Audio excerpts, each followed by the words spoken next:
حالانکہ میں نے اصول پہلے بتا دیا، چیریٹی بگنز ایٹ ہوم. جیسے حضور فرماتے تھے انا اول المسلمین، دیکھو میں تمہیں اسلام کی دعوت دے رہا ہوں، سب سے پہلا مسلمان میں خود ہوں. انا اول المومنین، میں تمہیں ایمان کی دعوت دے رہا ہوں، پہلا مومن میں ہوں. تو جب تک انسان اپنے کردار سے بات واضح نہ کرے تو واعظ جو ہے وہ مفید نہیں ہوتا، مؤثر نہیں ہوتا. لہذا سب سے پہلے بات جو کی گئی وہ کی گئی ہے حضور کی ازواج مطہرات سے. اب اس ضمن میں جو اصلاحی اعمال آئے ہیں، احکام ان کو نوٹ کر لیجئے. ان کا آغاز ہوا ہے تدریجی اعتبار سے سورہ احزاب سے، اور سورہ احزاب سن 5 ہجری میں جو ہے نازل ہوئی ہے. ان کی تکمیل ہوئی ہے سورہ نور میں جو سن 6 ہجری میں نازل ہوئی.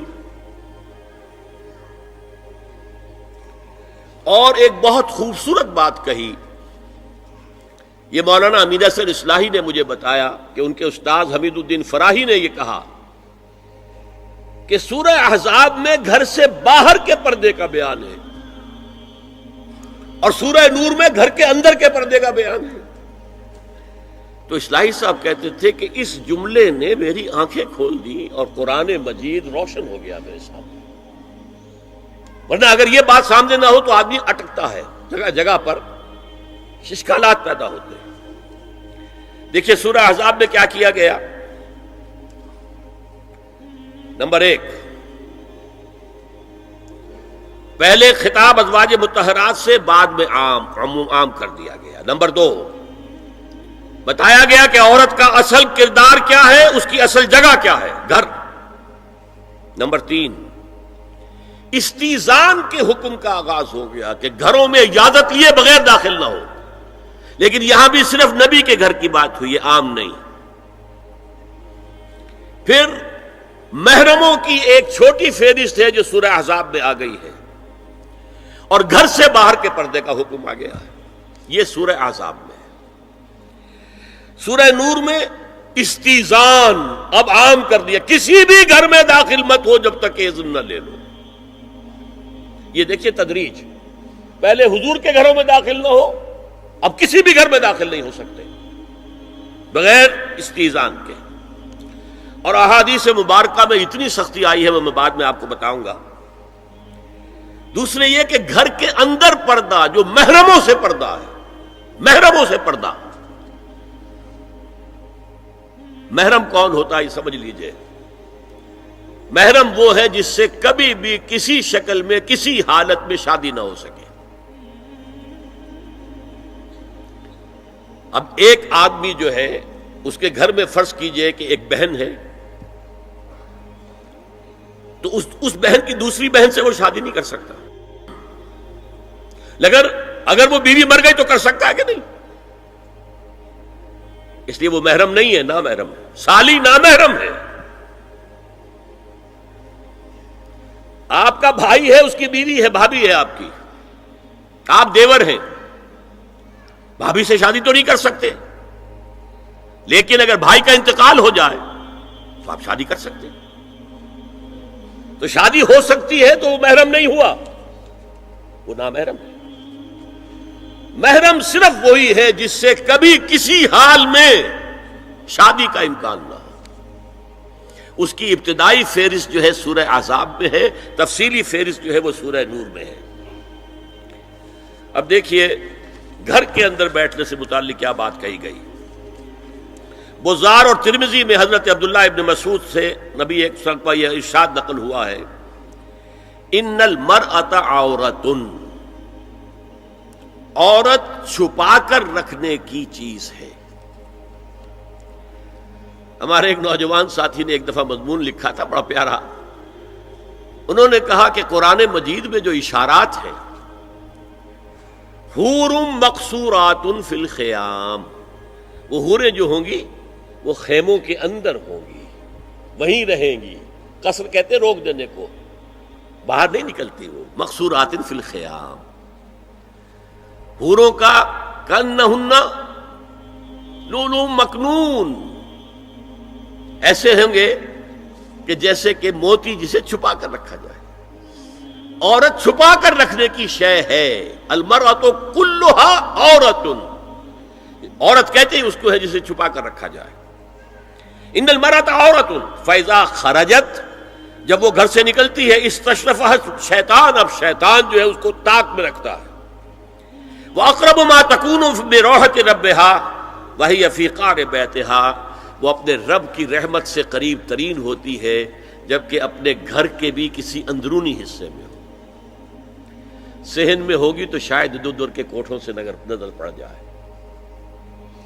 اسی لیے فرمایا مردوں کے لیے مسجد میں نماز افضل 28 گنا، اور عورت کے لیے گھر کی نماز مسجد سے افضل، گھر کے صحن کی مسجد سے افضل، دالان کی صحن سے افضل، کمرے میں اس سے افضل، اور کمرے کی کوئی بغلی کوٹھڑی ہے تو اس میں سب سے افضل. یہ احادیث نبی اکرم صلی اللہ علیہ وسلم مزاج ہے نا، اس سے بن رہا ہے، ایک معاشرت وجود میں آ رہی ہے. یہ ساری چیزیں کیوں آ رہی ہیں؟ اور سنیے،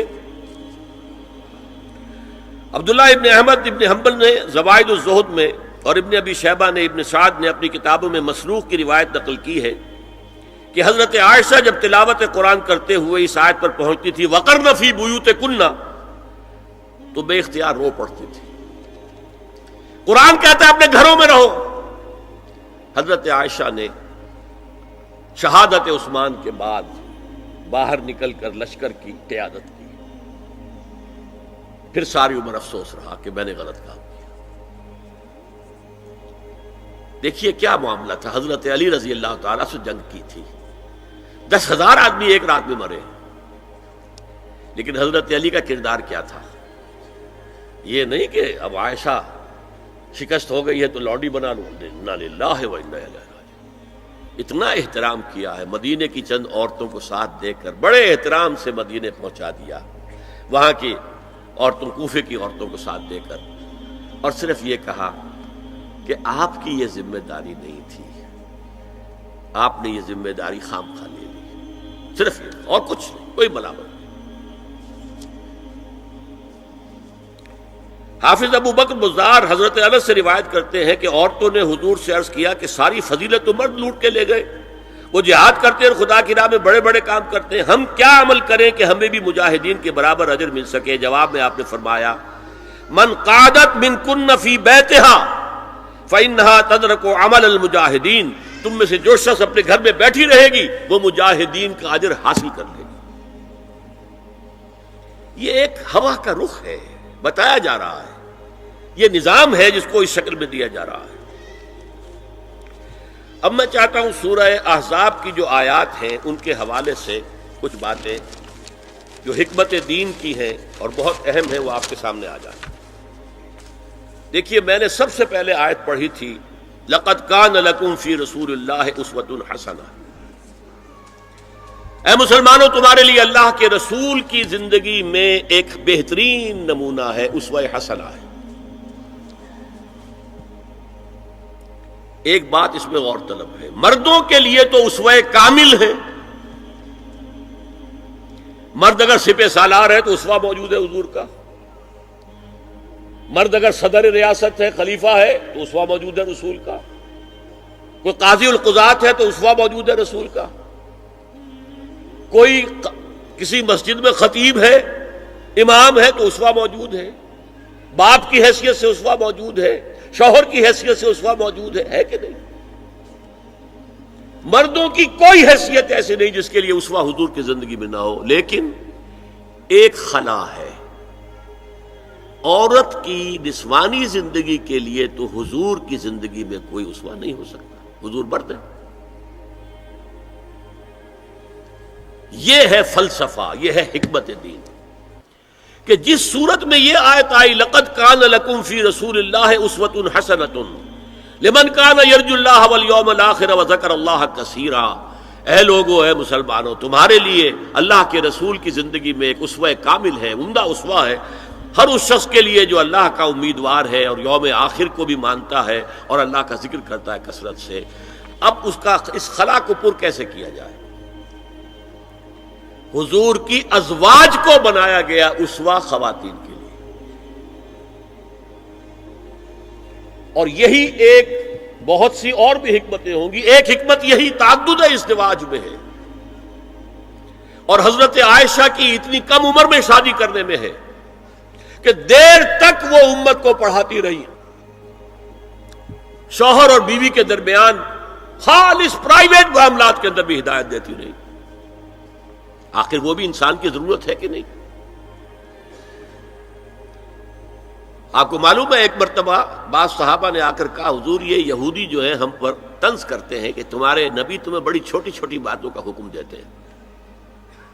آپ نے فرمایا کہ ہاں ہمارے نبی نے تو ہمیں استنجا کرنا بھی سکھایا. بجائے کسی کمپلیکس کے انفیریورٹی کے سپیریورٹی کی بات کرو. استنجا ضروری شے نہیں ہے, گندگی سے نجات پانا ضروری شے نہیں ہے, طہارت ضروری شے نہیں ہے. ہمارے نبی نے تو استنجا کرنا بھی سکھایا.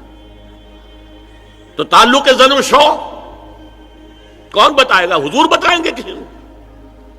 ازواج کو ضرورت ہوتی ہے. بڑا مسئلہ ہے روزے میں کہاں تک جا سکتا ہے انسان؟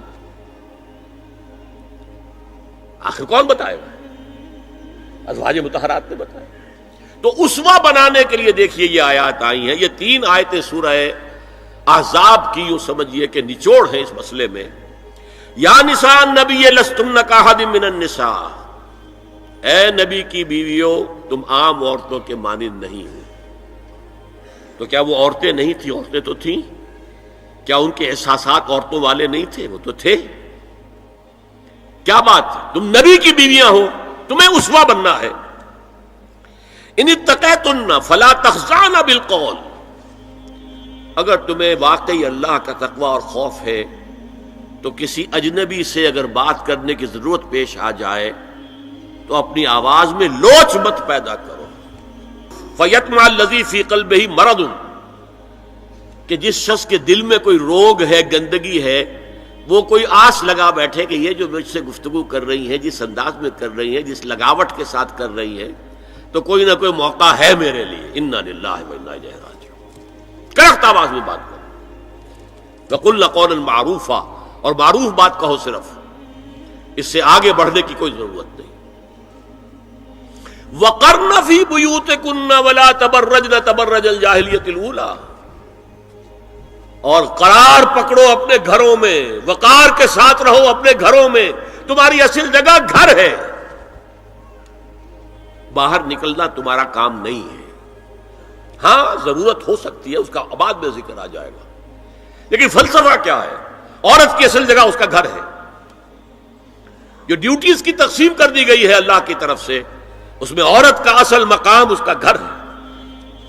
میں حدیث سنا چکا ہوں کہ جب گھر سے عورت نکلتی ہے تو شیطان تاکتا ہے اس کو, اور پھر ظاہر بات ہے کہ اس سے جو فتنے پیدا ہوتے ہیں وہ سب شیطان کے ذریعے سے ہوتے ہیں. ولا تبرجن تبرج الجاہلیۃ الاولی, اور جو جاہلیت تھی اسلام کے آنے سے پہلے کا جو دور تھا, اس میں جس طرح تم بند سمر کر اور لوگوں کی نگاہوں میں آنے کے لیے نکلتی تھی, اب وہ طریقہ اختیار نہ کرو. دیکھیے یہ بھی ایک بڑا نفسیاتی نکتہ ہے. مرد کے اندر قوت ہے, وہ اپنی قوت کا ظہور چاہتا ہے. کبھی جی چاہتا ہے دیوار کو کندھا دے مارے, راستہ چلتے کسی کو لگا کندھا.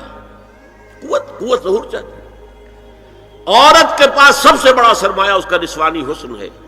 جسمانی طاقت تو نہیں ہے نا, اس کے اندر ایک ارج ہے کہ اپنے آپ کو ظاہر کرے. اس کا نام تبرج. بروج کہتے تھے ان برجیوں کو کہ جو فصیلوں کے اوپر ہوتی تھی, اور ظاہر بات ہے دور سے مسافر آ رہا تو پہلے تو برجی نظر آتی تھی نا, تو نگاہوں میں آنا, نگاہوں میں کھپنا, یہ تبرج ہے. تو تم جس طرح پہلے بناؤ سنگھار کر کے نکلا کرتی تھی, اور تبرج الجاہلیہ اب وہ چھوڑ دو. واقمن الصلاۃ وآتین الزکوٰۃ, اور نماز قائم رکھو, زکوٰۃ ادا کرو. واطعن اللہ ورسولہ, اور اللہ اور اس کے رسول کی اطاعت پر کاربند رہو. اب آئے الفاظ جو اہم ترین ہیں. انما یرید اللہ لیذھب عنکم الرجس اہل البیت ویطہرکم تطہیرا. اے نبی کے گھر والیوں, اللہ یہ چاہتا ہے کہ تم سے ہر طرح کی برائی، ہر طرح کی ناپاکی کو دور کر دے اور تمہیں پاک کر دے. پاک کرنا کر، خوب خوب خوب خوب. تطہیرا یطہرکم تطہیرا. کیوں؟ تمہیں نمونہ بننا ہے، تمہیں اسوہ بننا ہے. یہ الفاظ اصل میں آئے ہیں قرآن مجید میں ازواج مطہرات کے بارے میں. سارا جملہ چل رہا ہے یا نساء نبی سے. ہمارے کچھ دوستوں نے اسو کہا ہے کہ اہل بیت سے مراد حضرت علی، حضرت فاطمہ، حضرات حسنین ہیں. وہ بھی حضور نے فرمایا. میں نے ایک ٹی وی مذاکرے کے اندر بھی جب کچھ حضرات کہہ رہے تھے کہ اہل بیت تو اصل میں وہ ہیں، میں نے کہا نہیں، اصل میں بیویاں ہیں لیکن وہ بھی اہل بیت ہیں. حضور نے ایک چادر میں جب سمیٹا سب کو تو یہ بھی اللہم ہؤلاء اہل بیت، یہ بھی میرے اہل بیت ہیں. سلمان منا اہل البیت، سلمان بھی ہمارے اہل بیت میں سے، جو جتنا قریب ہوا. لیکن قرآن میں یہ لفظ آتا ہے صرف بیویوں کے لیے، ازواج کے لیے. حضرت ابراہیم کے پاس جب فرشتے آئے تھے حضرت اسحاق کی ولادت کی خبر دینے کے لیے، تو جب حضرت سارہ نے سنا تو وہ آئیں اپنے دوہتر مارتی ہوئی اپنے پیشانی پر. آلد وانا عجوز وہذا بالی شیخا، کیا میں جنوں گی اب جبکہ میں بوڑھی پھونس ہو گئی ہوں اور میرا یہ شوہر جو ہے یہ بھی بوڑھا پھونس ہے. 100 برس کی عمر تھی حضرت ابراہیم علیہ السلام کی، اور کتنی ہوگی اس کے آس پاس ہی ہوگی، 90-95 حضرت سارہ ہوگی. اس کو فرشتوں نے کہا تھا کہ کیا آپ اللہ کی رحمت سے مایوس ہو گئی؟ السلام علیکم وبرکاتہ اہل البیت، اے نبی کے گھر والی، اے نبی کے گھر والوں، تم پر اللہ کی سلامتی ہو، رحمت ہو. تو اہل بیت کا لفظ قرآن میں 2 جگہ آیا ہے، یا حضرت سارہ کے لیے حضرت ابراہیم کی زوجہ، اور یا نساء النبی. تمہیں تو پاک کرنا ہے، پوری طرح پاک کرنا ہے، پوری طرح پاک کرنا ہے تاکہ تم اسوہ بن جاؤ. جو خلا ہے اسوہ محمدی میں صلی اللہ علیہ وسلم، وہ تمہارے ذریعے پورا کرنا ہے. اس لیے پہلا خطاب جو ہے، اب یہ دونوں باتوں سے ہو گیا. ایک تو چیریٹی بگنز ایٹ ہوم، جو بھی اصلاح کا عمل ہو گھر سے ہونا چاہیے، اور نمبر 2 یہ کہ ازواج مطہرات کو امت کی تمام خواتین کے لیے ہمیشہ کے لیے اسوہ بنانا ہے.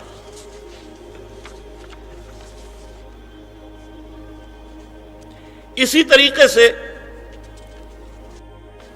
استیزان کا معاملہ بھی آیا ہے، لیکن وہ بھی صرف نبی کے گھروں تک آ رہا ہے.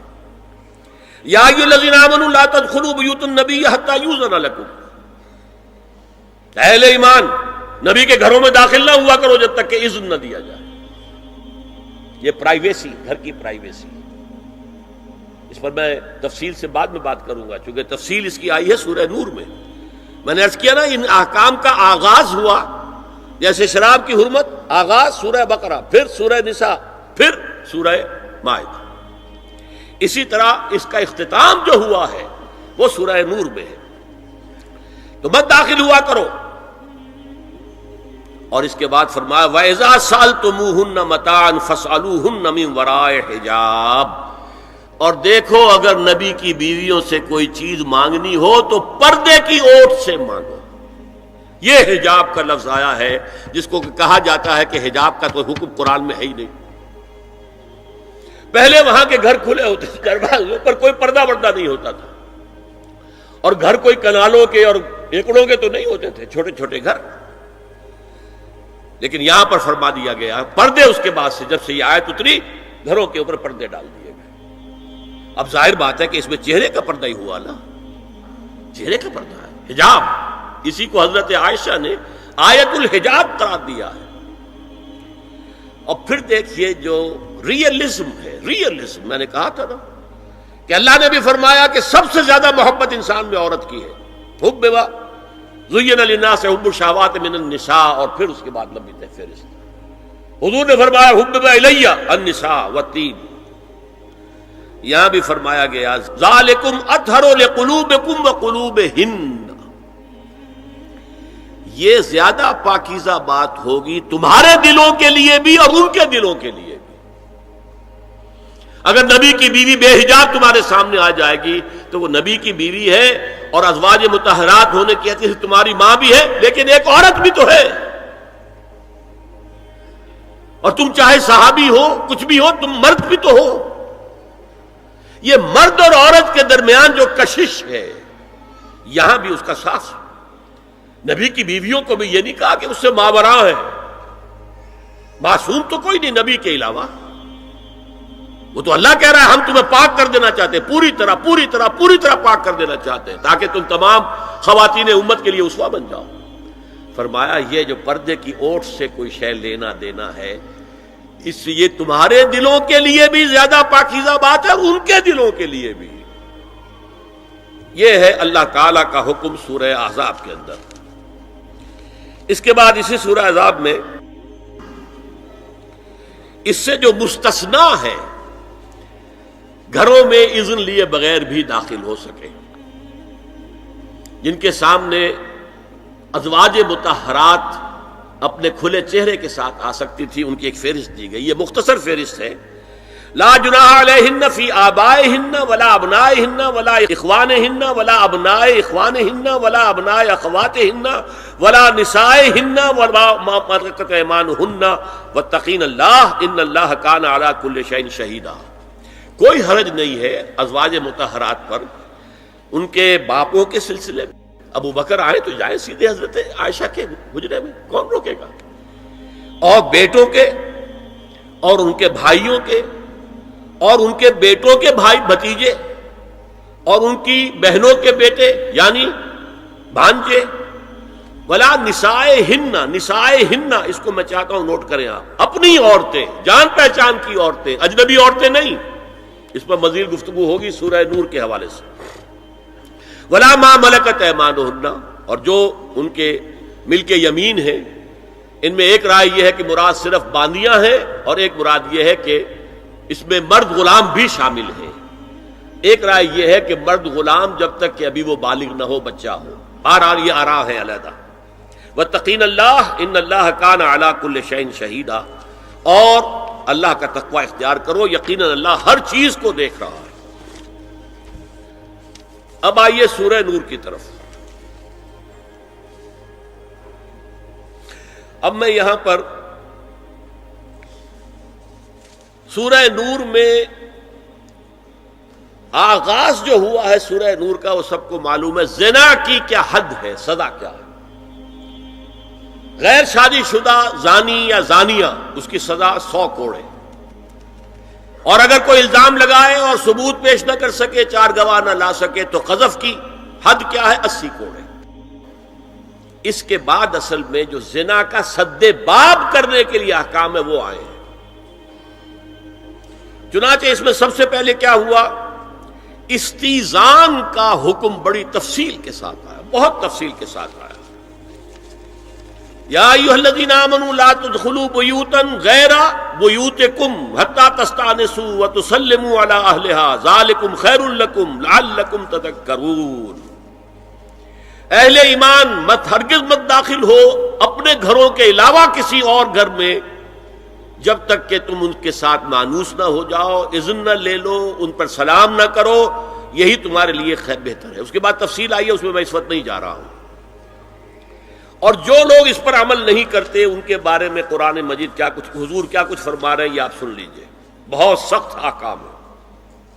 عن ابی ہریرہ رضی اللہ عنہ ان رسول اللہ صلی اللہ علیہ وسلم قال لو ان امرا اطلع علیک بغیر اذن فخذفته بحشاة ففقعت عینه ما كان علیک من جناح. متفق علیہ, بخاری اور مسلم دونوں کی ہے. اگر کوئی شخص تمہارے گھر میں بغیر اجازت کے داخل ہو جائے اور تم اس کی سزا کے طور پر اس پر کنکریاں پھینکو اور اس کی آنکھ پھوٹ جائے کنکری سے تو تم پر کوئی گناہ نہیں. بغیر اجازت کے گھر میں آ گیا ہے, بغیر اذن کے, بغیر استئذان کے کنکریاں مارو اور کنکری سے آنکھ پھوٹ جائے, فما کان علیک من جناح, کوئی حرج نہیں. اسی طرح آیا ہے من اطلع دار قوم بغیر اذنہم ففقعوا عینہ فقد حضرت عینہ. یہ ابو داؤد کی روایت ہے. جو شخص بغیر اذن لیے کسی کے گھر میں داخل ہوا ہے اور اگر اس نے اس کی آنکھ پھوڑ دی تو اس کے اوپر کوئی ہرجانہ نہیں ہے, کوئی اس کی دیت نہیں, کوئی ہرجانہ نہیں. اجازت لینے کے ضمن میں کیا ہے؟ حضور نے طریقہ بتایا، 3 مرتبہ پکارنے کی حد مقرر کر دی، فرمایا اگر تیسری مرتبہ پکارنے پر بھی جواب نہ آئے تو واپس ہو جاؤ۔ قرآن میں بھی ہے اذا قیل لکم ارجعوا فارجعوا، اگر تم وہ کہتے چلے جاؤ، ملاقات نہیں ہو سکتی، چلے جاؤ۔ ہاں اگر آپ ٹائم لے کر آئے ہیں تب بات دوسری ہے، پھر تو اس کو ملنا ہے، لیکن آپ ایسے ہی پہنچ گئے ہیں، پتہ نہیں وہ اپنی کس مصروفیت میں ہے، آپ کا حق نہیں ہے کہ وہ آپ کو ریسیو کرے اور آپ سے بات کرے۔ اذا قیل لکم ارجعوا فارجعوا، اور برا نہ مانو کہ میرا یہ معاملہ کیا، میں آیا تھا اور مجھے جو ہے مجھ سے ملاقات نہیں کی، نہیں۔ اور اس سلسلے میں ایک بڑا دلچسپ واقعہ ہے۔ ایک مرتبہ آپ حضرت سعد ابن عبادہ کے ہاں گئے اور السلام علیکم ورحمۃ اللہ کہہ کر 2 دفعہ اجازت طلب کی، مگر اندر سے جواب نہ آیا۔ تیسری مرتبہ جواب نہ ملنے پر آپ واپس ہو گئے۔ حضرت سعد اندر سے دوڑ کر آئے اور عرض کیا یا رسول اللہ، میں آپ کی آواز سن رہا تھا، مگر میرا جی چاہتا تھا کہ آپ کی زبان مبارک سے میرے لیے جتنی بار بھی سلام و رحمت کی دعا نکل جائے اچھا ہے، تیسری مرتبہ بھی آپ کہیں۔ پھر دوڑ کر آئے اور لپٹ گئے حضور سے صلی اللہ علیہ وسلم۔ یہ ہے استیزان کا معاملہ۔ اب آ رہی ہے اصل آیت، قل للمؤمنین یغضوا من ابصارہم ویحفظوا فروجہم ذالک ازکی لہم ان اللہ خبیر ما یصنعون وقل للمؤمنات یغضضن من ابصارہن ویحفظن فروجہن ولا یبدین زینتہن الا ما ظہر منہا وَلْيَضْرِبْنَ بِخُمُرِهِنَّ عَلَى جُيُوبِهِنَّ وَلَا يُبْدِينَ زِينَتَهُنَّ إِلَّا لِبُعُولَتِهِنَّ أَوْ آبَائِهِنَّ أَوْ آبَاءِ بُعُولَتِهِنَّ أَوْ أَبْنَائِهِنَّ أَوْ أَبْنَاءِ بُعُولَتِهِنَّ أَوْ إِخْوَانِهِنَّ أَوْ بَنِي إِخْوَانِهِنَّ أَوْ بَنِي أَخَوَاتِهِنَّ أَوْ نِسَائِهِنَّ أَوْ مَا مَلَكَتْ أَيْمَانُهُنَّ أَوِ التَّابِعِينَ غَيْرِ أُولِي الْإِرْبَةِ مِنَ الرِّجَالِ أَوِ الطَّفْلِ الَّذِينَ لَا يَظْهَرُوا عَلَى عَوْرَاتِ النِّسَاءِ وَلَا يَضْرِبْنَ بِأَرْجُلِهِنَّ لِيُعْلَمَ مَا يُخْفِينَ مِنْ زِينَتِهِنَّ وَتُوبُوا إِلَى اللَّهِ جَمِيعًا أَيُّهَا الْمُؤْمِنُونَ لَعَلَّكُمْ تُفْلِحُونَ۔ یہ لمبی آیت ہے۔ اہل ایمان، اے نبی کہہ دیجئے اہل ایمان مردوں سے اپنی نگاہیں نیچی رکھا کریں اور اپنی شرمگاہوں کی حفاظت کریں، یہی ان کے لیے زیادہ پاکیزہ عمل ہے۔ ان اللہ خبیر بما یصنعون، اور جو کچھ وہ کر رہے ہیں اللہ اس سے واقف ہے۔ وَقُلْ لِلْمُؤْمِنَاتِ یغضضن من ابصارہن، اور مومن عورتوں سے بھی کہہ دیجئے کہ وہ اپنی نگاہیں جو ہے نیچی رکھا کریں، وَيَحْفَظْنَ فُرُوجَهُنَّ، اپنی شرمگاہوں کی حفاظت کریں، وَلَا يُبْدِينَ زِينَتَهُنَّ إِلَّا مَا ظَهَرَ مِنْهَا، اور اپنی زینت کو ظاہر نہ کیا کریں سوائے اس کے کہ جو بالکل ظاہر ہو جائے، از خود ظاہر ہو۔ دیکھیے سب سے پہلے میں آپ کو بتا چکا ہوں کہ یہ گھر کے اندر کا پردہ ہے۔ نگاہیں نیچی رکھنا گھر کے مرد بھی اور گھر کی عورتیں بھی۔ یہ کیوں کہا گیا؟ آج آپ کے علم میں نہیں ہوگا انسیسٹ کس قدر تیزی سے پھیل رہا ہے مغرب کے اندر۔ انسیسٹ کہتے ہیں باپ کا اپنی بیٹی سے ملوث ہو جانا، ماں کا اپنے بیٹے سے ملوث ہو جانا، بہن بھائیوں کا آپس میں زناکاری کرنا، یہ انسیسٹ کہلاتا ہے۔ اس وقت امریکہ میں سب سے زیادہ جو پریکٹس ہے وہ سائیکیٹرسٹ کی ہے، بڑی فیسیں ہیں، بڑی دوائیں ہیں، جو فارماسیوٹیکل انڈسٹری ہے اس میں بھی سب سے زیادہ فلرشنگ وہ دوائیں ہیں کہ جو ذہنی امراض کی ہیں۔ اور مجھ سے وہاں کئی سائیکیٹرسٹ نے کہا ذہنی امراض کا سب سے بڑا سبب انسیسٹ ہے۔ بیٹی سے زنا کیا ہے باپ نے، بیٹی کے دل پر جو داغ لگ گیا ہے اس کا دماغی توازن ٹھیک نہیں رہتا۔ بہن سے زنا کیا بھائی نے، اور یہ نہ سمجھیے کہ آپ کے ہاں نہیں ہو رہا، یہ وبا آ چکی ہے۔ کہیں آپ نے اخبار میں پڑھا ہوگا بیٹی نے جا کر تھانے میں خبر دی کہ باپ نے میرے ساتھ یہ حرکت کی۔ یہ ساری چیزیں آج ہو رہی ہیں ہمارے یہاں، اس لیے کہ جب زنا کے جو دواعی ہیں، داعیات ہیں، جو زنا کی ترغیب ہے وہ پھیلی ہوئی ہوگی، عام ہوگی، تو راستے نکالے گا۔ گھروں میں مرد بھی اپنی نگاہیں نیچی رکھیں۔ کیا مطلب؟ باپ بھی اپنی بیٹی کو گھور کر نہ دیکھے. بیٹی بیٹی ہے، لڑکی ہے. جوان بھائی بھی اپنی جوان بہن کو گھور کر نہ دیکھا. نگاہیں نیچے رکھو. یہ نگاہیں نیچے رکھنا بازار میں چلتے ہوئے نہیں ہے. وہ تو سوسائڈ ہو جائے گی، موت آ جائے گی. کوئی گاڑی آپ کو روک دے گی. یہ گھر کے اندر ہے. اور اس لیے ہے کہ بہرحال باپ مرد ہے، بیٹی عورت ہے. میں نے آپ کو فرائیڈ کی بات بتا دی ہے. وہ تو کہتا ہی ہے کہ باپ اگر محبت بری نگاہ بیٹی پر ڈال رہا ہے، اس میں سیکس ہے، سیکس کا جذبہ ہے. اگر ماں بیٹے پر محبت بری نگاہ ڈال رہی ہے تو سیکس ہے. ایڈیپس کمپلیکس مشہور ہے اس کا. لیکن اپنی جگہ یہ ہے کہ باپ مرد ہے، بیٹی عورت ہے. بھائی مرد ہے، بہن عورت ہے. لہذا گھروں کے اندر بھی اپنی نگاہوں کو نیچا رکھو. میں آپ کو قول سنا چکا ہوں مولانا فراہی کا. اصلاحی صاحب نے کہا، جب مولانا فراہی نے مجھ سے یہ کہا کہ اصل میں سورہ احزاب میں گھر کے باہر کا پردہ ہے اور سورہ نور میں گھر کے اندر کا پردہ ہے، تو کہتے میری آنکھیں کھل گئیں اور چابی مل گئی، کلید مل گئی ان آیات کو سمجھنے کی. ان کی اصل پس منظر کو، حقیقت کو جاننے کا راستہ کھل گیا. تو یہ جو ہے غزِ بصر، یہ باہر کے لیے نہیں ہے، یہ گھر کے اندر کے لیے ہے. بیٹی کا آخر جوان ہو رہی ہے، اس کے سینے کے اوپر کچھ ابھار آ رہا ہے، اس کو گھور کر مت دے، مت دے، نگاہ نیچے کر. قل للمؤمنین یغضوا من ابصارہم ویحفظوا فروجہم ذلک ازکی لہم ان اللہ خبیر بما یصنعون. نوٹ کر لیجئے کہ یہ کہاں ہو رہا ہے؟ گھر میں داخلے کے بعد. گھر میں داخلہ اجازت سے، اور داخلہ ہوگا صرف محرموں کا. گھر کے اندر جو ہے وہ نامحرم تو نہیں آئے گا. یہ میں آگے بیان کر رہا ہوں. وَقُلْ لِلْمُؤْمِنَاتِ يَغْضُضْنَ مِنْ أَبْصَارِهِنَّ وَيَحْفَظْنَ مِنْ فُرُوجِهِنَّ. اور کہہ دیجئے مومن عورتوں سے بھی کہ وہ بھی اپنی نگاہیں جھکا کر رکھیں اور اپنی شرمگاہوں کی حفاظت کریں. وَلَا يُبْدِينَ زِينَتَهُنَّ إِلَّا مَا ظَهَرَ مِنْهَا. اس ٹکڑے پر بڑا قیل و قال ہے جدید مفکرین اور جدید دانشوروں نے کہ وہ اپنی زینت ظاہر نہ کرے سوائے اس کے جو خود ظاہر ہو جائے. وہ کہتے ہیں اس میں چہرہ بھی شامل ہے،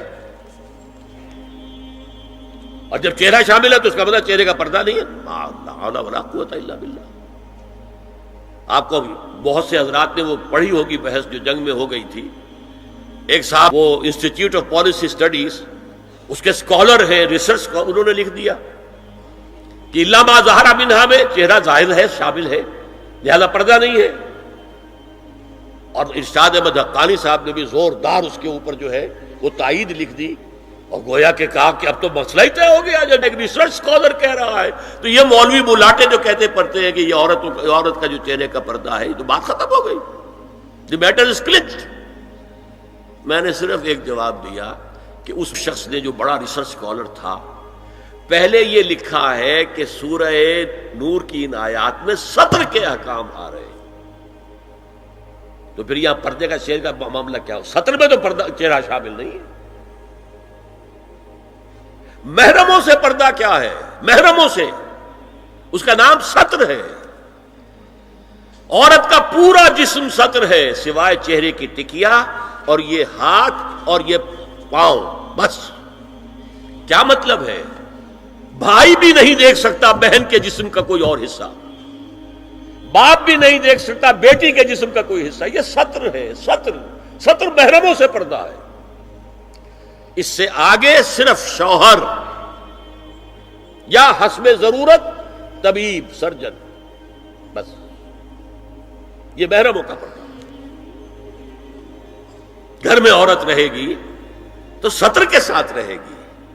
محرم آئیں گے، چچا اس کا محرم ہے، آئے گا، لیکن وہ بھی تو مرد ہے نا. چہرہ تو نہیں ڈھانپے گی اس لیے کہ محرم ہے، لیکن باقی جسم سطر. عورت کا پورا جسم سطر ہے سوائے چہرے کی ٹکیا. بال بھی سطر میں شامل ہے.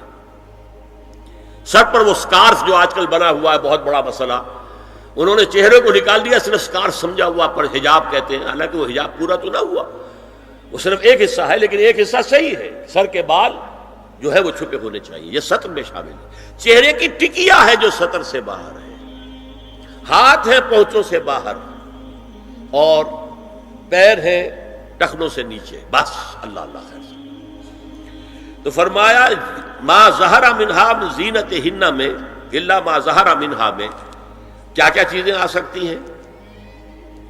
دیکھیے، اگر عورت پوری کی پوری برقعے کے اندر ملبوس ہے، چہرے پر بھی نقاب ہے، آنکھوں کے آگے بھی یا جالی ہے یا کوئی چشمہ ہے، تو پھر بھی اس کے حسن کا ایک حصہ وہ ہے جو ظاہر ہے۔ اگر طویل القامت ہے، قد و قامت، یہ حسن کا حصہ ہے کہ نہیں؟ وہ کہاں چھپائے گی؟ اور غالب نے جو شعر کہا ہے، تیرے سرو قامت سے ایک قد آدم قیامت کے فتنے کو کم دیکھتے ہیں۔ سرو قد عورت، اسی طرح جسم سے ڈول ہے، اکیرا بدن ہے، یہ تو نہیں چھپے گا۔ عورت موٹی ہے، کیسی ہے، جسم جو غیر متناسب ہے، یہ تو نہیں چھپے گا۔ متناسب ہے اعضاء، قداور ہے، اکیرا بدن ہے، یہ ہے وہ چیزیں کہ جو حجاب کے سلسلے میں ما ظہر منہا، یہاں ہو رہا ہے کہ جو سطر کے سلسلے میں ہے ما ظہر منہا زینت کا، اور وہ چہرہ ہے۔ لیکن اب اس میں ایک اور بات، وَلْيَضْرِبْنَ بِخُمُرِهِنَّ عَلَى جُيُوبِهِنَّ، یہ بھی گھر کے اندر کی بات ہو رہی ہے،